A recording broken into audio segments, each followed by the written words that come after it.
Hello बच्चों, let's read the question. The equation of lines passing through point 2, 3 and having intercept of length 2 units between the lines 2x plus y equals to 3 and 2x plus y equals to 5 are. देखो इस question में हमें दो lines given है ना, 2x plus y equals to 3 and 2x plus y equals to 5। ये दोनों line हमें देख के पता चल रहा है कि ये पैरेलल लाइंस हैं, ठीक है, क्योंकि इसमें कोफिशिएंट का जो रेशियो हम यदि फाइंड करें, है ना, x और y के कोफिशिएंट का रेशियो यदि फाइंड करें तो वो इक्वल आ रहा है, ठीक है। a1 by a2 equals to b1 by b2 दिख रहा है ना, 2 बाई 2 इक्वल्स टू 1 बाई 1। तो देखो ये पैरेलल लाइंस हैं, तो हम इसको डायग्राम में ड्रॉ करते हैं। मान लो ये दो लाइंस हैं, मान लो ये दो लाइंस, एक ये लाइंस है और दूसरा ये लाइंस है, ठीक है। ये मान लो 2x plus y equals to 3 lines है और ये जो है वो है 2x plus y equals to 5 line है, ठीक है।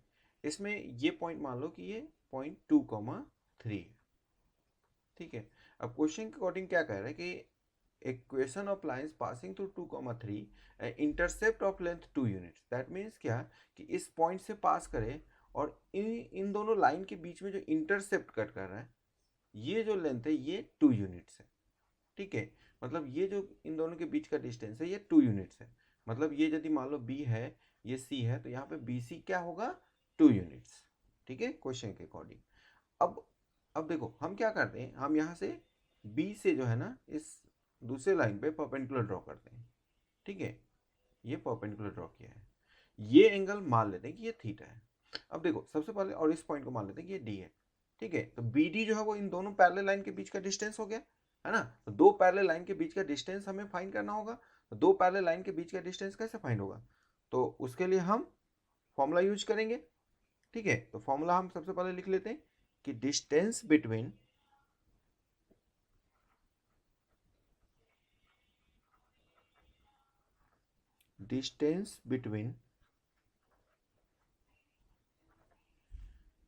two parallel lines, two parallel lines, ax plus by plus c1 equals to 0 and ax plus by plus c2 equals to 0 as in दोनों के बीच का डिस्टेंस क्या होगा, तो ये होगा modulus of c2 minus c1 divided by square root of a square plus b square, ठीक है। ये हमारा की कंसेप्ट यहाँ पे हम यूज करेंगे कि दो लाइन यदि पैरेलल हैं तो उसके बीच का जो डिस्टेंस होगा वो ये होगा, ठीक है। अब इसको यूज करके हम यहाँ पे बी डी फाइंड कर सकते हैं, है ना। बी डी ही इन दोनों लाइन के बीच का डिस्टेंस है, तो बी डी हम यहाँ पे इसको यूज करके फाइंड कर सकते हैं। तो देखो कैसे बी डी फाइंड करेंगे, तो बी डी जो है यहाँ पे बी डी, ये बी डी कैसे फाइंड होगा, तो देखो बी डी इक्वल्स टू आ जाएगा यहाँ पे सबसे पहले C1 C2 यहाँ पे क्या है, ठीक है। तो बी डी फाइंड करने के लिए हमें C1 C2 चाहिए, तो हेयर बी डी फाइंड करने से पहले हमें C1 C2 चाहिए। तो C1 C2 क्या है, सबसे पहले जो फर्स्ट लाइन है वो है 2x plus y minus 3 equals to 0। First line को हम ऐसे लिखेंगे जिससे C1 C2 हमें पता चल जाए, तो 2x plus y minus 3 equals to 0, ठीक है। तो इसका मतलब C1 हुआ -3 और दूसरा लाइन क्या है 2x plus y minus 5 equals to 0, तो यह C2 हुआ -5, ठीक है। तो अब हम डिस्टेंस फाइंड कर पाएंगे, है ना। तो अब हम डिस्टेंस फाइंड करते हैं, तो डिस्टेंस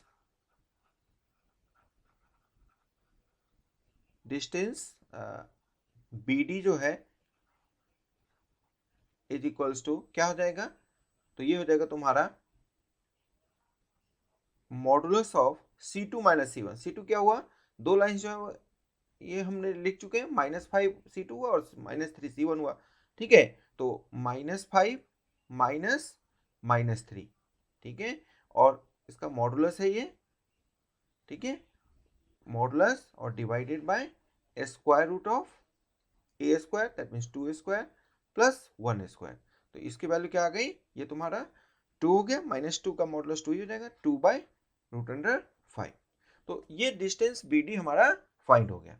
अब डिस्टेंस जब फाइंड हो गया 2/√5, तो अब हमें BC भी पता है। अब देखते हैं इन ट्राइंगल BDC में, in triangle BDC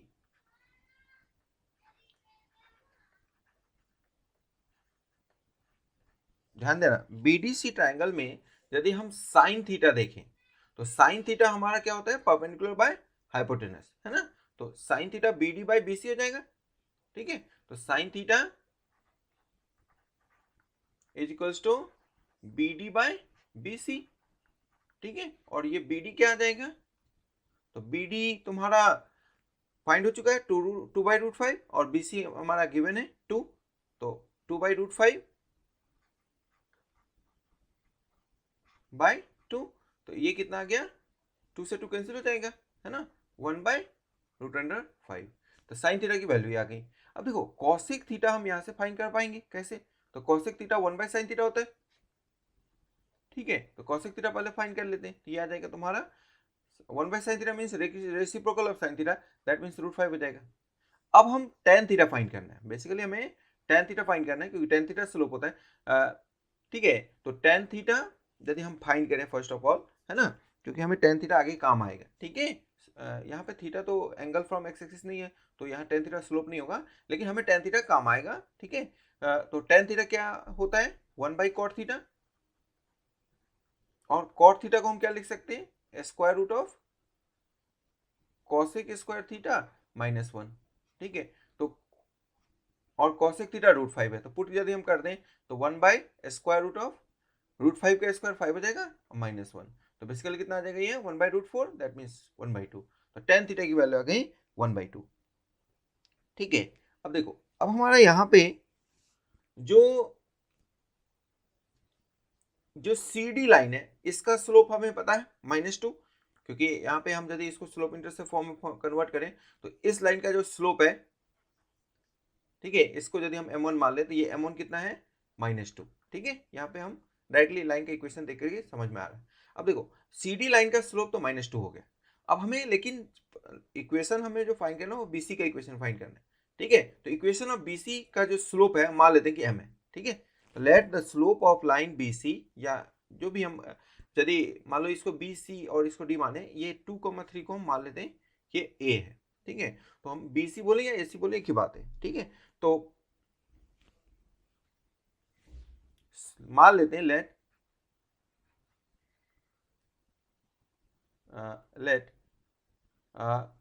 slope of AC, ठीक है, इज इक्वल्स टू m। मान लेते हैं कि स्लोप जो है वो m है, ठीक है। तो देखो हमें यहाँ पे AC लाइन का स्लोप m है और CD लाइन का स्लोप हमने फाइंड कर चुके हैं -2। दोनों लाइन के बीच का एंगल हमें पता है थीटा, है ना, एक्यूट एंगल थीटा। तो देखो जब कभी भी हमें दो लाइन के बीच का एंगल, एक्यूट एंगल यदि पता हो तो हम फॉर्मूला अप्लाई करके स्लोप फाइंड कर सकते हैं, ठीक है। तो देखो हमें यहाँ पे जो tan थीटा है, देयरफॉर क्या आ जाएगा, tan थीटा इक्वल्स टू आ जाएगा मॉडुलस ऑफ m2 - m1 होता है, m2 - m1 by 1 + m1 × m2, ठीक है। तो m2 - m1, तो यहाँ पे हम जैसे मान लो किसी को भी फर्स्ट लाइन किसी को भी सेकेंड लाइन मान सकते हैं इसमें, ठीक है। तो यहाँ पे हमारा जैसे फर्स्ट लाइन मान लो हम AC को मान लेते हैं, सेकेंड लाइन CD को मान लेते हैं, ठीक है। तो m2 हो गया तुम्हारा -2 -m, ठीक है। तो ये आ जाएगा तुम्हारा -2 -m और डिवाइडेड बाय 1 + -2 × m, ठीक है। अब इसका tan थीटा हम ऑलरेडी फाइंड कर चुके हैं 1/2, तो 1/2 इक्वल्स टू, अब देखो यहाँ से हमें m फाइंड करना है, ठीक है। तो 1/2 इक्वल्स टू मॉडुलस ऑफ, देखो माइनस कॉमन लेने के बाद न्यूमरेटर में यदि कॉमन ले लें तो 2 + m बचेगा और माइनस का मॉडुलस है ना, मॉडुलस तो है ही, तो मॉडुलस माइनस का कोई मतलब नहीं होगा, है ना, माइनस जो हम कॉमन ले लेंगे तो बेसिकली क्या आ जाएगी 2 + m/1 - 2m। ठीक है, एक ही बात हुई, माइनस एक्स का मॉडुलस या एक्स का मॉडुलस एक ही बात होती है। ठीक है, तो अब ध्यान से देखना, यहाँ पे 2 + m/1 - 2m, इसकी वैल्यू 1/2 भी हो सकती है और 2 + m/1 - 2m, इसकी वैल्यू -1/2 भी हो सकती है। ठीक है, तो दोनों ही केस में हमें m की वैल्यू देखनी होगी क्या है, तो ध्यान से देखना, यहाँ पे 2 यदि हम इस साइड ले आए तो 4 + 2m इक्वल्स टू 1 - 2m, तो यहाँ से यदि 2m को इस साइड ले आया तो ये बन जाएगा तुम्हारा 4m इक्वल्स टू 1 - 4, तो m इक्वल्स टू क्या आ जाएगा -3/4। ठीक है, ये आ गया m की वैल्यू -3/4। अब देखो m तो निकल गया फर्स्ट केस में, अब दूसरे केस में देखते हैं यहाँ पे क्या आएगा, तो इस केस के लिए 4 + 2m is equals to -1 + 2m। ठीक है, तो ध्यान से देखना, 2m को एक साइड ले आएंगे तो ये आ जाएगा तुम्हारा, इस केस में जो है तुम्हारा 2 - 2, ठीक है, 2 - 2 m इक्वल्स टू -5। ठीक है, तो यहाँ पे m देखो, m यहाँ पे हम ये नहीं कहेंगे कि 0 इक्वल्स टू -5, तो ये नहीं हुआ। ठीक है, यहाँ पे m की वैल्यू क्या है, नॉट डिफाइंड, इसका मतलब m -5/0, दैट मीन्स m जो है वो यहाँ पे क्या आया, नॉट डिफाइंड, मतलब एक ऐसा लाइन जो y एक्सिस के पैरेलल होगा। ठीक है, तो दो केस आ गए, एक आ गया m -3/4 और एक आ गया m नॉट डिफाइंड। ठीक है, तो यहाँ पे हमारा इन दोनों ही केस को कंसीडर करना होगा, तो अब हम एक एक करके दोनों केस कंसीडर करेंगे। सबसे पहले हम पहला केस मान लो लेते हैं, फर्स्ट केस में m जो है वो -3/4 है, तो उस केस को मान लो हम पहले लेते हैं। ठीक है, तो जो इक्वेशन आएगा वो क्या क्या आएगा, therefore equation of lines are,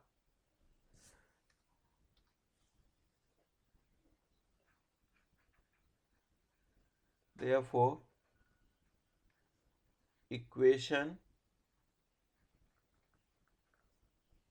of lines, दो लाइन होंगे, क्या क्या होगा, एक होगा तुम्हारा स्लोप तुम्हारा -3/4 के कॉरेस्पॉन्डिंग और एक होगा स्लोप नॉट डिफाइंड के कॉरेस्पॉन्डिंग, है ना, तो दोनों ही केस हमें कंसीडर करना होगा।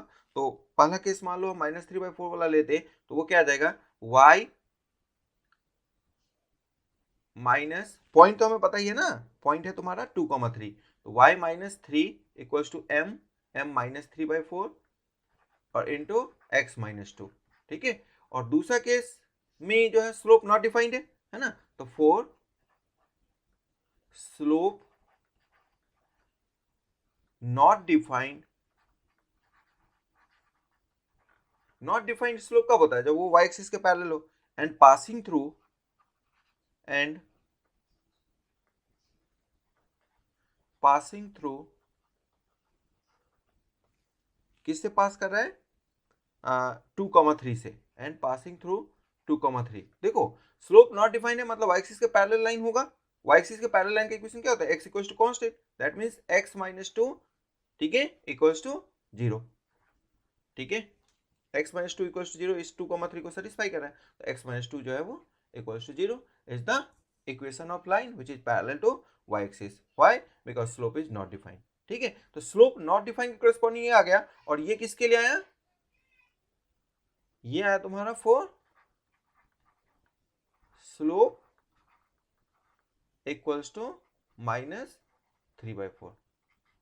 ठीक है, तो जब स्लोप -3/4 हुआ तो उस केस के लिए ये आया, जब स्लोप नॉट डिफाइंड हुआ तो उसके लिए आ गया। तो अब यदि हम दोनों को कंबाइन करके फाइनल आंसर लिखें, हेंस रिक्वायर्ड इक्वेशन, हेंस अब इसको सिंप्लीफाई करके लिख लेंगे, hence required equation of lines are क्या आ जाएगा, देखो यहाँ से तुम्हारा ये आ जाएगा तुम्हारा 4y minus 12 equals to -3x, ठीक है, और +6, ठीक है। और दूसरा केस क्या आ गया, x माइनस 2 इक्वल्स टू 0, ठीक है। तो अब यदि हम इसको थोड़ा और सिंप्लीफाई हो सकता है तो ये 3x plus 4y equals to 18 आ गया, और दूसरा आ गया ये x इक्वल्स टू 2, ठीक है। तो ये दो हमारा करेक्ट आंसर हो गए, ठीक है। एक हो गया 3x plus 4y equals to 18, और दूसरा हो गया x इक्वल्स टू 2, ठीक है। अब हम इसको देख लेते हैं कि ऑप्शन कौन सा करेक्ट हुआ। तो ऑप्शन पे यदि हम चले तो option number x equals to 2 option B correct हो गया, और क्या था 3x plus 4y equals to 18, ठीक है। तो 3x plus 4y equals to 18 वही है, तो ऑप्शन डी जो है वो भी करेक्ट हो गया, ठीक है। तो इसको हम हाईलाइट कर लेते हैं, मतलब ऑप्शन बी भी करेक्ट हो गया और ऑप्शन डी भी करेक्ट हो गया, ठीक है। ये दोनों करेक्ट ऑप्शन है। Hope you understood it well, best of luck.